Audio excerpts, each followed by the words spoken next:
Hello, welcome to this episode of The Law Show, where we talk about law, help you to understand your legal rights, and then you can, of course, take it up from there to see how you can, effectuate your rights. Now, I welcome you back, all who have subscribed to our Pinnacle TV YouTube channel. I want to thank you so much.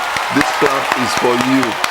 At the point of recording this episode, we have reached 100 and more than 180 subscribers in just about 3 months of uploading videos. So thank you very much. This clap is for you. You guys are super. Click the subscribe button. It's red if you watch on your screen or your handheld. And it's absolutely free of charge. Some people have asked, how much does it cost to subscribe? Why do they need to subscribe? You need to subscribe so that whenever we upload videos, you can get them, and then you can watch if you want to. Also click the notification bell so you'll be notified instantly. Now, today we want to look at what are the requirements for getting a United Kingdom visa. What are the requirements to get a UK visa? For those who want to travel to the UK to visit or as tourists, you want to know what are the requirements of a UK visa. And obviously that came from a subscriber who had asked us to do this video, because she was interested to get to know about, what are the requirements to get a UK visa if she wants to travel to the UK. She wants to know. And all this arose from the video that we did on how I moved back to Nigeria after staying several years in the UK. Some people say, yeah, okay, it's good that you moved back, but we also want to still travel there, back and forth, either for business or for whatever. So we're doing this video specially for you who requested how to get a UK visa. What are the requirements, all right? Yep. So there are basically nine requirements, to get a UK visa. 9 requirements. We just go through them one after the other. The first thing you need to know is that to get a visa, you need to present yourself for an interview at a UK embassy or consulate or high commission. In Nigeria. If you are in Nigeria, you need to, it's important because they would want to discuss with you, they want to know you, they want to interview you and hear from you. So irrespective of the documentation that you have, they will still want to see you and have a chat with you. So that is your person. Now for the documents you need, the first is you need to fill out and sign the UK tourist visa application form. So there's a form, you can download it on the website of the British High Commission in Nigeria or wherever you are, whichever country. You can download it. It's self-explanatory, and then you need to fill it out and sign it. But if you are traveling with a minor, the minor cannot fill and sign. I think you as a father, you need to include, or you are the mother or the guardian or dependent or the supervisor. You need to include the details of the minor on the form and on all, and disclose. Okay, so nothing must be concealed. You need to fill the form as truthfully as you can. Okay, now I need to stress that. If you are asked if you have applied for a UK visa before, don't try to lie. Okay, because they will figure it out. The embassy will figure it out. They have should I be saying it? All right, this is a law show, so I can talk about it for you. They have what they call facial recognition software. So if you applied 7 years ago with with a passport, you remember, we'll talk about that anyway. You applied 7 years ago, you were denied, or 5 years ago or 3 years ago you were denied. You wore a suit, and now you are reapplying. You wear a traditional, attire, thinking they are not going to recognize you.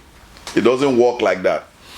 the British High Commission or embassies have a software, a computer software called Facial Recognition System, FRS.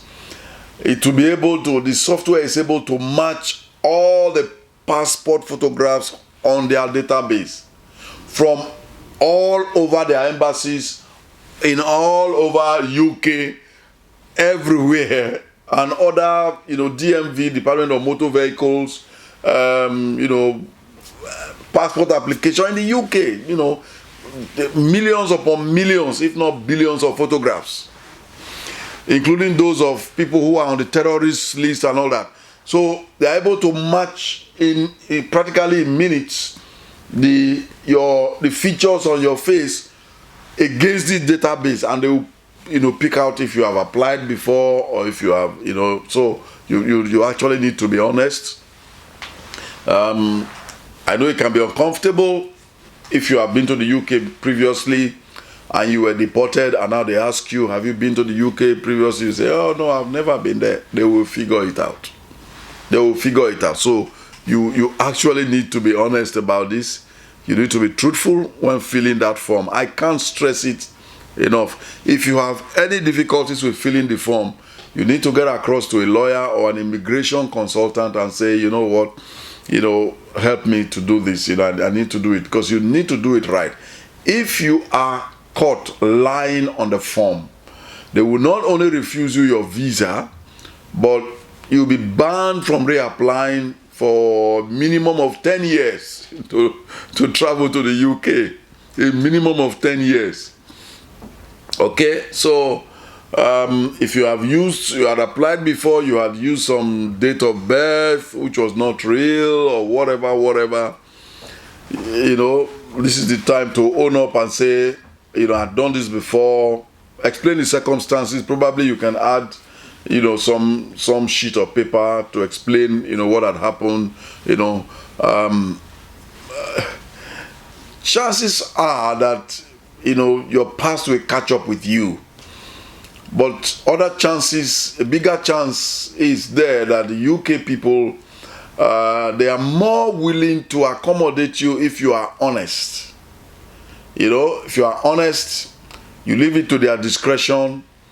They will always weigh on the sides of the scale. This person is being honest, he's had a bad past. I mean, is he a better person now?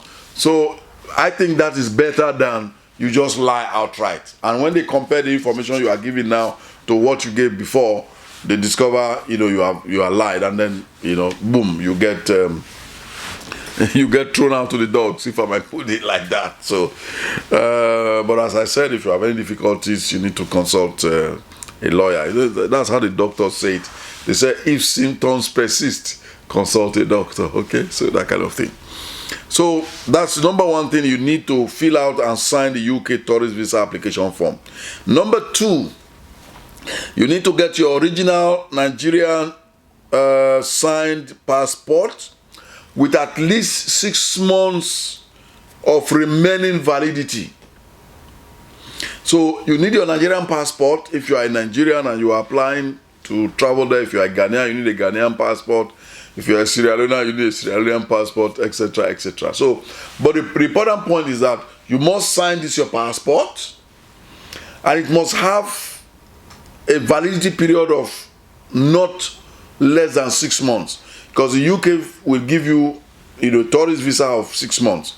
They can't give you a 6 months visa if your passport has 3 months to expire, or 2 months to expire, or 5 months to expire. In other words, you cannot stay in the UK while your passport has expired. Remember, once your passport expires, you will not be able to travel with it. So the fact that you have a visa that is still valid, irrespective. So what to do if your Nigerian passport has less than 6 months to expire? You could first go and renew it with Nigerian immigration authorities. You extend the validity period before you apply for your visa. So that's the number two thing. Number three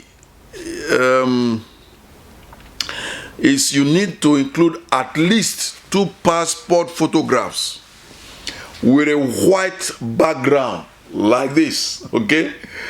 And it must have been taken within the last 6 months. So this is critical. You can't bring a passport photograph that is 2 years old.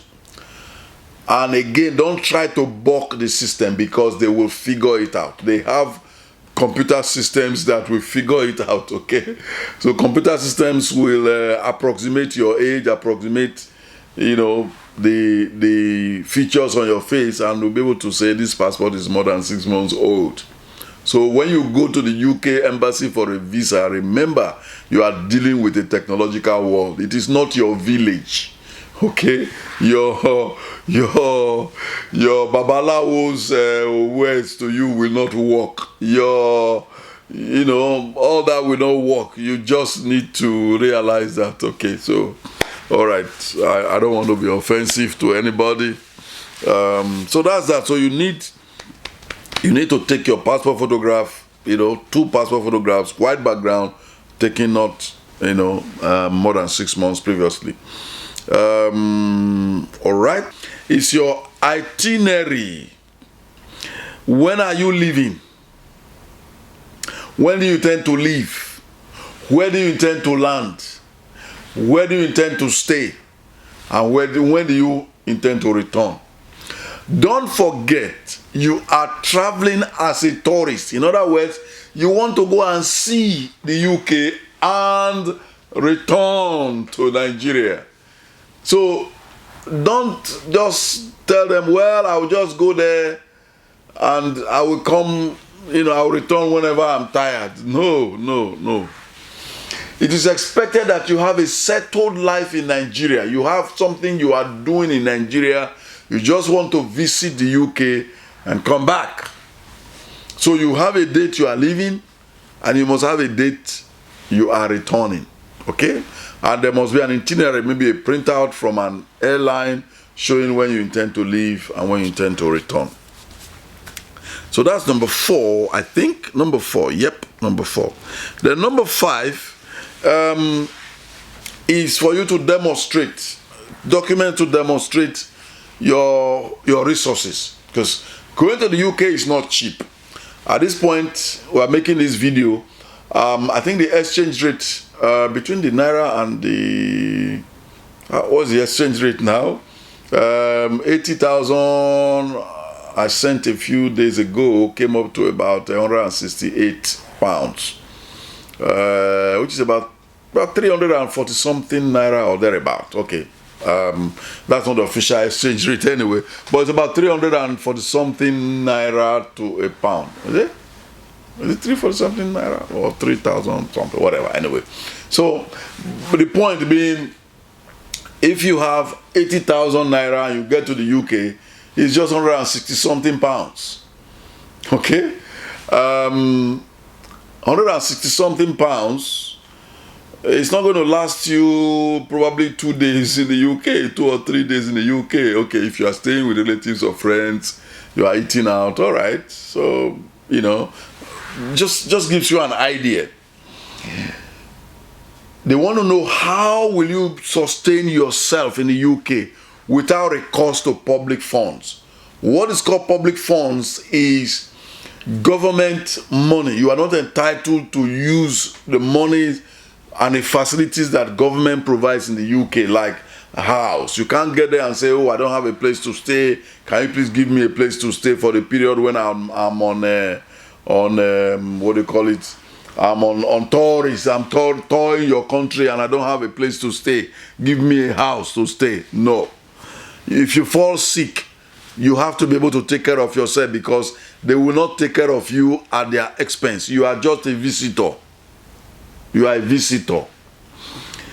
You have to pay your transportation around. They are not going to give you free transport. Okay, you want to go and see Trafalgar Square or Big Ben or London Eye, or you want to go to the Queen's Palace to see the policemen that are standing there, or any of those mundane things that people go to. I don't know. People go to UK, they want to see all those rivers, they want to see this river and that bridge, London Bridge, and all those things. You know, as far as I'm concerned, they are brick and mortar anyway. But people like to see those things. That's fine. So if you are going to see that, you should be ready to take care of yourself. You should be ready to feed yourself. You can't get there and say, I'm hungry. Can you people help me with food? Nobody will give you food. Okay, so they want to know how you are going to do that. One way you can do that, and that's number 6. Number 6. Are we taking a break? I don't think we should take a break. I think we'll take a break, and when we come back, I'll continue with number 6. Please don't go away. 24 hours, 7 days a week. For more exciting, educative, and entertaining programs such as Law and You, Talk Politics, Entertainment Gist, Relationship Talk, and other programs, keep watching Pinnacle TV. You can watch live and subscribe to our YouTube channel at Pinnacle TV Online. You can also visit our website at www.pinnacletv.com. Follow us on Facebook at Pinnacle TV Online or call us on 081 546 99989. Pinnacle TV, top quality broadcasting. Yes, so we're looking at the requirements for getting a visa to the UK. By the UK, I mean the United Kingdom. Okay? The United Kingdom comprises of Ireland, which means Northern Ireland, not Republic of Ireland, Northern Ireland, Scotland, Britain, or Great Britain, and so those countries are the United Kingdom. Okay, so how can you get a visa there? We're in number 5 now.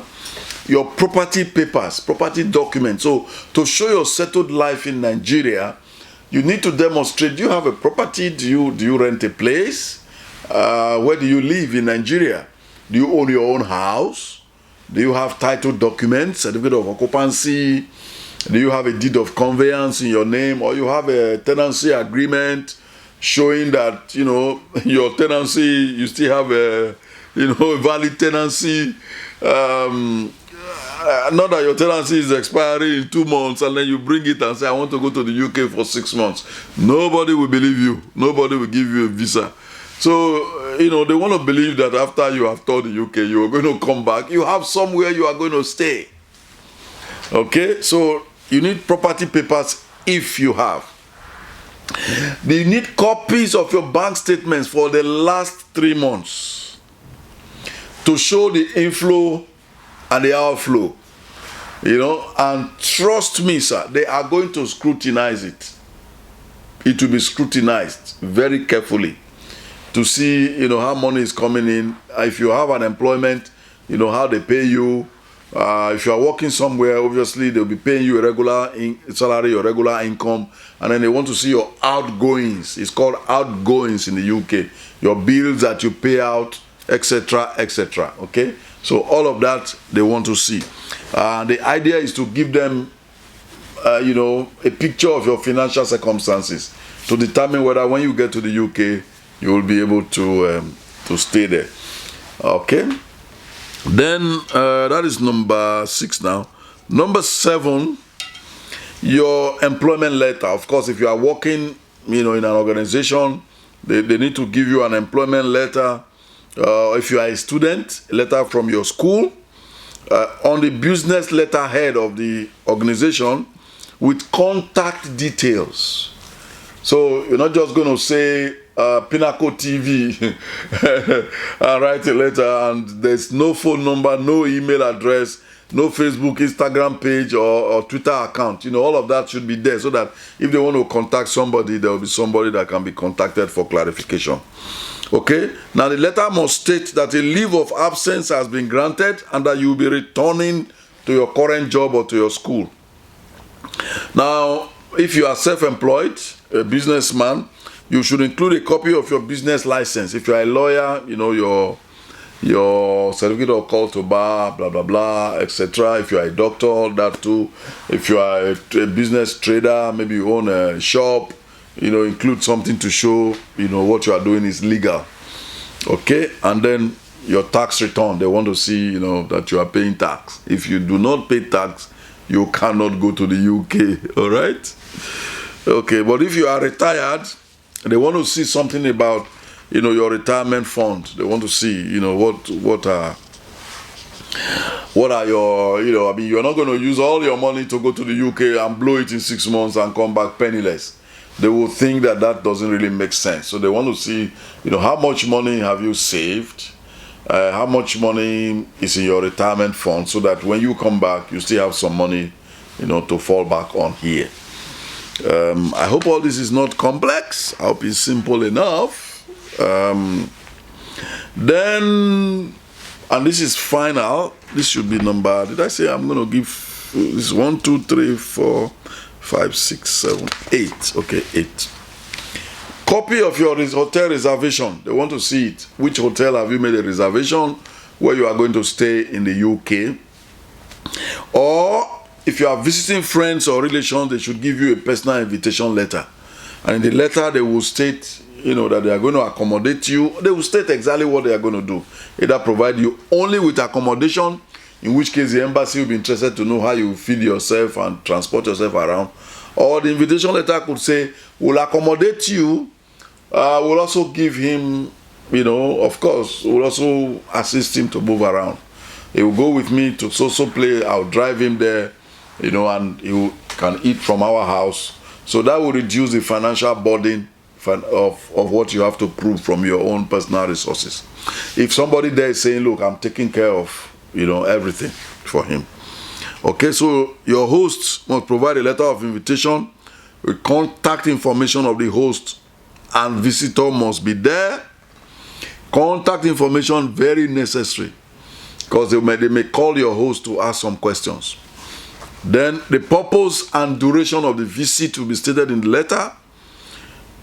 You know, why are you going to the UK? Should be stated. How long do you intend to stay there? The host will say so. He's coming here for 2 weeks or 3 weeks or 1 month. I've just put to bed. It's my mother. I haven't seen her in a long while. You know, she needs to visit her grandchild. Or I'm getting married, and, you know, my brother is my best man, and I would like him to come. You know, it's a family occasion. You know, I'm graduating and I need my mother or my father to be, you know, present or something like that. So you need to state the purpose and the duration of the visit. Even if you say you're going to stay 1 week, the embassy is not going to give you a 1 week visa. The minimum they give is 6 months. Okay, so they talk about, you also, the letter from your host will talk about your confirmation of accommodation, including the address. It should be signed and dated. Then if somebody is, the person inviting you has to include copies of his status in the UK. That is a copy of his UK passport information page. Or if he's not a citizen of the UK, copies of his UK residence permit and their national passport information page. So these are the simple requirements for getting a UK visa. Simple requirements. I call them simple because they are not really complex. If you really want to go to the UK, you take your time to ensure that you study this and you prepare, you know, you prepare for it.